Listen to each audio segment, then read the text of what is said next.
La BD, c'est un médium qui étale plein de moments dans un même espace. Cet espace peut aussi bien être une BD dans sa totalité que le simple espace d'une case, d'un strip, d'une page, ou bien encore par exemple d'une double page. Et donc réunir et accorder sous nos yeux différentes temporalités. Un même personnage va donc exister de multiples façons au sein d'une même page, et ces différentes itérations vont venir se compléter les unes les autres pendant notre lecture pour former une action cohérente. Et ce n'est donc pas étonnant de voir émerger naturellement dans la BD des concepts de personnages multiples. Nous allons voir ça en détail ici, en quoi c'est intéressant et de pourquoi le multiclonage de Naruto est quelque chose de très logique et de très puissant dans un univers de BD.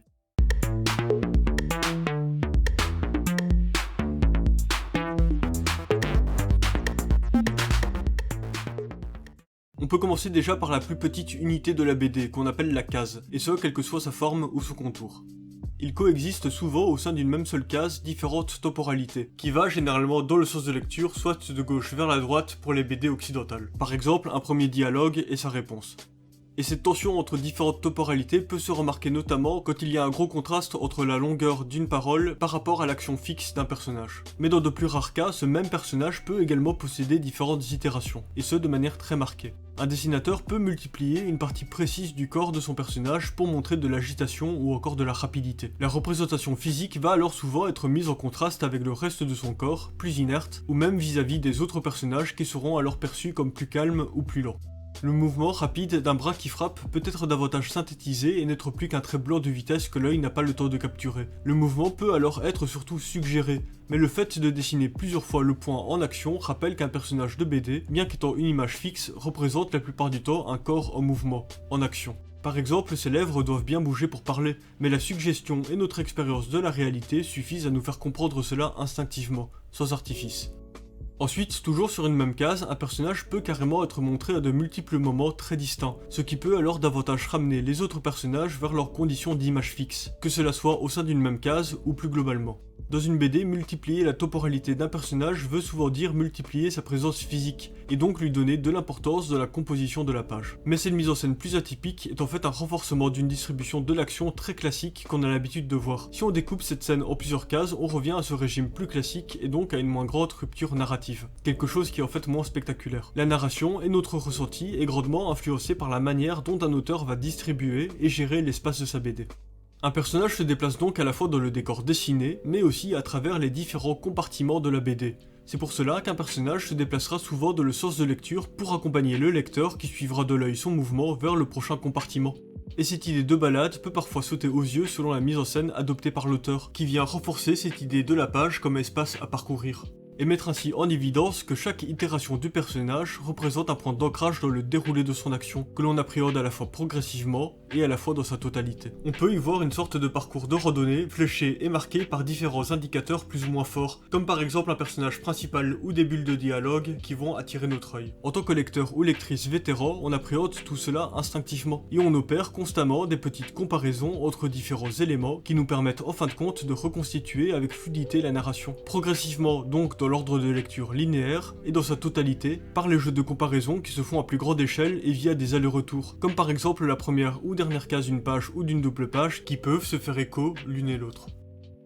On comprend alors qu'un personnage de BD s'exprime beaucoup par son occupation dans l'espace de la page, et bien qu'elle ne soit pas du tout exclusive, la multiplication est l'une des manières principales de faire ressentir cela au lecteur. On peut par exemple ajouter à cela le débordement, la superficie, ou encore la domination par le haut et l'écrasement par le bas, ainsi que la combinaison de ces différentes mises en scène, mais ce n'est pas le sujet de cette vidéo. Du coup, même quand le propos de l'auteur n'est pas de montrer des personnages clonés ou jumeaux, de à peu près toutes les BD, un même personnage unique sera multiplié et voisin de lui-même. Encore une fois, c'est tellement habituel qu'on ne se rend souvent plus compte de cette bizarrerie. Partant de ce point commun à tous les personnages, on peut commencer par prendre en exemple les Schtroumpfs, une invention qui semble donc tellement logique pour un médium comme la BD.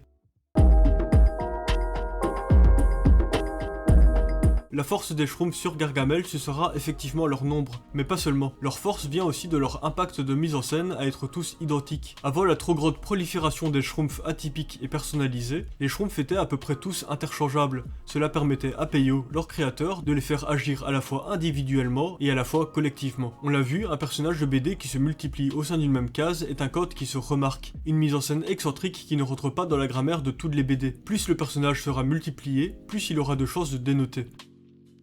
Du coup, en utilisant des personnages clones, un auteur comme Peyo peut lui aussi découper une même action en plusieurs parties dans une seule case, ce qui est visuellement identique à un Guts ultra rapide, mais qui est pourtant visuellement bien plus doux, car non surnaturel, et qui correspond donc mieux à la narration et l'esthétique plus discrète d'une BD franco-belge classique. On a donc d'un côté une multiplication d'un même perso qui redécoupe en une même case son action en plusieurs moments clés, et de l'autre on a aussi dans une même case le découpage d'une même action en plusieurs moments clés, mais qui est aussi dans le même temps plusieurs actions réellement indépendantes, car exécutées en même temps par plusieurs individus. Guts ne compte ici que sur lui-même, là où les Schtroumpfs sont codépendants. Il représente l'unification, la coordination et donc la complicité entre des personnages, unis par une communauté, un village. Dans cette image, les Schtroumpfs, on a donc la représentation de plusieurs actions distinctes se déroulant en même temps, et en plus la représentation implicite d'une seule et même action continue à différents moments de son exécution. Ce sont deux mises en scène très proches en apparence, qui jouent très bien avec la collaboration entre plusieurs images fixes, se lisant à la fois de manière linéaire et s'appréhendant dans le même temps dans sa totalité. Toujours cette idée de jeu de comparaison qui est l'un des moteurs de la lecture d'une BD. Autre détail à ajouter et qui n'est pas propre à la BD, cela permet également aux Schtroumpfs de posséder un passif commun, étant donné qu'ils sont presque constamment interchangeables. Chacun d'entre eux a pu être à un moment sous les projecteurs avant de retourner dans la masse. Ce petit Schtroumpf lambda a pu être aussi bien le Schtroumpfissime que son ennemi, un insoumis révolutionnaire. Du coup, sur le long terme, le village finit par posséder une expérience à la fois individuelle et collective.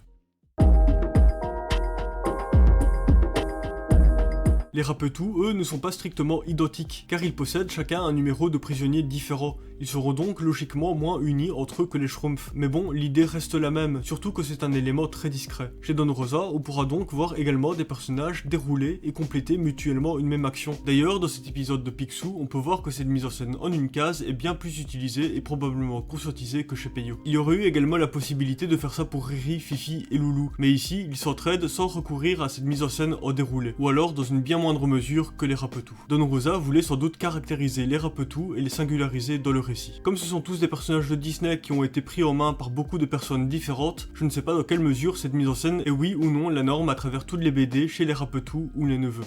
Nous allons voir maintenant que, vu dans le cas des Dalton, la variation entre les personnages est plus grande, cela change donc la donne.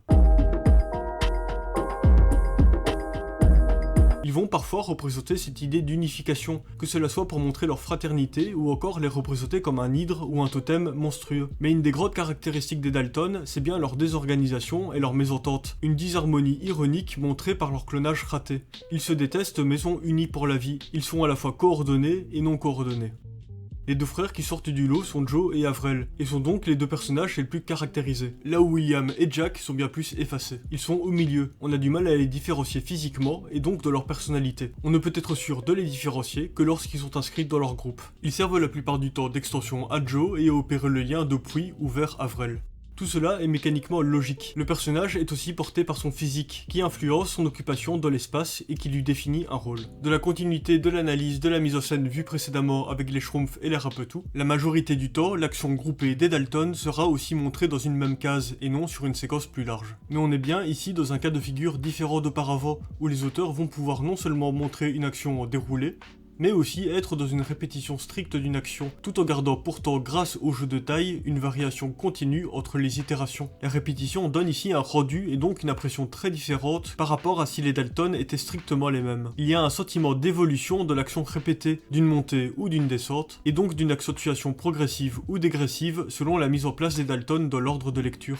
Quand il y a une rupture dans cette répétition, elle se fera très naturellement par Avril et Joe, qui sont encore une fois les deux personnages les plus caractérisés, et qui en plus sont chacun en bout de fil. Tout cela est donc très logique. On peut même parfois considérer que Joe, le chef qui se trouve à la tête de la queue-leu-leu, fait une action que le reste du groupe imite car ils lui sont soumis. La répétition est à la fois instantanée et en crescendo, toujours dans une idée de compréhension à la fois linéaire et globale. De la même idée, la parole répétée pourra sembler de plus en plus bête à chaque fois, jusqu'à Avril, son point culminant. Comme pour les Dalton, chaque bulle est à la fois présente en même temps et en même temps représente un temps qui s'écoule, une évolution progressive. La répétition va donc se faire également par les dialogues, car dans une BD, la parole est représentée physiquement, que cela soit par le texte ou les bulles. Du coup, le jeu en diagonale et de répétition qu'opèrent les Dalton peut aussi bien être montré par les chapeaux que par leurs paroles. Pareil pour le chiffre 4 qui permet de faire comprendre hors champ leurs réactions, même quand celle-ci ne représente en fait qu'un étonnement muet. Et au contraire, leur disharmonie ironique peut être montrée par une bulle commune, mais de laquelle le texte est à la fois identique et mal accordé, tout comme l'est leur physique. Jusqu'à maintenant, j'ai presque uniquement parlé d'actions réparties sur une même case, mais cela peut aussi bien sûr se faire à une plus grande échelle, comme nous allons un peu le voir avec Naruto, car l'intérêt narratif d'une BD se construit beaucoup sur la juxtaposition de plusieurs cases qui prennent leur sens en s'accordant. Le point comparatif de base reste donc bien la narration classique par enchaînement de cases, et c'est sur cette base que l'on peut trouver plus ou moins atypique et intéressante une mise en scène comme celle des Rapetou ou de Spider-Man. Mais c'est important de noter que justement, l'utilisation de ces personnages multiples sont un moyen de condenser la narration d'une action en une seule case, et d'ainsi remplacer ponctuellement la narration plus classique. Après tout ce qu'on a vu, cela fait donc sens que dans Naruto, le Kagebuchi no Jutsu soit une des techniques les plus mises en avant, tellement le ressenti de ce pouvoir est particulièrement efficace dans une BD. C'est une technique d'occupation de l'espace et de multiplication de ses itérations, soit un jutsu parfait pour dominer via la mise en scène d'une page de BD. Dans ce combat contre Kabuto, on va voir Naruto évoluer par différentes étapes de duplication. Il va d'abord se cloner. Le démarrage de ce pouvoir va être montré sur une même case, où le corps de Naruto commence à se multiplier. Sur la double page suivante, Kabuto va conserver sa place immobile au milieu de cases, ce qui va accentuer son inertie. Sauf que cette fois, Naruto va le cerner des deux côtés de la page, sur une grande case étalée. La domination par Kabuto va cependant être montrée par le fait qu'il disperse tous les Naruto sur des cases qui les séparent. Il va mettre en évidence la faiblesse de cette attaque qui est désordonnée, dispersée dans des petites cases et sur les deux pages, en contraste avec la première grande case unificatrice. Naruto tente alors une première fois de faire une orbe tourbillonnante, et on voit sa main en triple pour indiquer un mouvement rapide et rotatif. On a une mise en scène proche de la case du lancement de son clonage, sauf qu'ici, il est seul à compenser cette duplication. La technique ne sera pas encore assez bien réalisée et échouera rapidement. Ensuite, Naruto va se créer un clone pour s'aider. Il va alors pouvoir combiner les deux types de mise en scène vus précédemment. Il multiplie à la fois son corps entier et une partie de son corps, ce qui lui permet pour la toute première fois de créer une vraie orbe tourbillonnante. C'est un moment important dans le récit et qui montre le génie de Naruto, qui est aussi pour lui une manière symbolique de surpasser un de ses grands enjeux, la solitude. La ressemblance entre ces deux cases clés du combat est assez frappante, mais elles sont pourtant très différentes dans leur évocation. C'est comme si Naruto avait eu cette idée de clonage en regardant ses mains multipliées dans la mise en scène. Via ses clones, Naruto peut donc alterner la mise en scène de son action et faire des combinaisons. Il peut se synchroniser au sein d'une même case, ou bien de case en case. Il peut compléter sa parole de clone en clone au sein d'une même case ou sur plusieurs cases.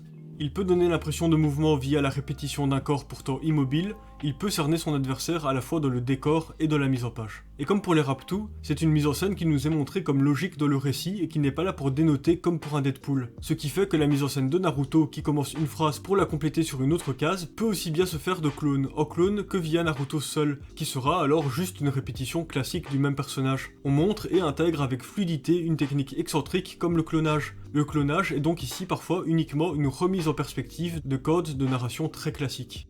Et sans détailler pour éviter de spoiler, l'ennemi multiplié à grande échelle n'en est que la continuité, en plus du fait que c'est moins casse-tête pour un dessinateur de créer un ennemi à dupliquer en masse. Que cela soit par le clonage ou un uniforme couvrant, cela lui évite de devoir leur donner une personnalité physique, ce qui permet aussi de souvent déshumaniser son adversaire, et en faire du mob trash. Et dans le même temps, cela peut permettre de mettre en scène le combat d'individus face à une institution écrasante et normalisante. Dans la mise en page, les héros sont valorisés et héroïques, car face à une masse écrasante et indistincte. On peut également retrouver ce principe de multiplication pour les peuples non humains, et d'éviter ainsi aux dessinateurs de devoir donner à une foule d'individus autant de variétés que l'on trouve chez les humains. C'est de nouveau une pente glissante, car cela peut renvoyer à un imaginaire raciste, comme dans Tintin au Congo, où un peuple sera montré, encore une fois, déshumanisé. Ici, ce n'est de nouveau pas une analyse propre à la BD, mais comme la BD est un médium qui peut tendre à faire émerger naturellement et valoriser ce genre de personnages multiples, c'était intéressant de faire cette petite parenthèse. Ainsi, la BD peut particulièrement mettre en valeur ce genre de concept grâce à sa mise en scène, car ce n'est jamais qu'une mise en lumière d'une grammaire déjà très installée dans toutes les pages. Rien que de faire un zoom progressif sur un même personnage demande à le représenter plusieurs fois. Un zoom dans un dessin animé ou un film n'est donc pas l'équivalent d'un zoom dans une BD, car encore une fois, la juxtaposition d'images qui se répètent est une clé essentielle. On peut comparer et mettre en relation très directement des éléments étalés à différents endroits, et la multiplication voire la répétition du dessin est une composante presque essentielle à la BD. Mini détail aussi, sinon je m'en serais voulu de pas du tout l'avoir évoqué, c'est que les jeux de reflets, les miroirs, les portraits, etc. dans une BD ça peut avoir une place spéciale dans la narration, mais c'est un sujet à part entière. Voilà, le but de cette vidéo n'était pas d'être exhaustive, il y aurait encore beaucoup de choses à dire sur le sujet, mais j'espère que cela vous aura stimulé et lancé sur des pistes de réflexion. N'hésitez pas à liker, à vous abonner, à partager le contenu, je vous remercie pour votre temps de cerveau et vous dis à bientôt pour de prochaines vidéos.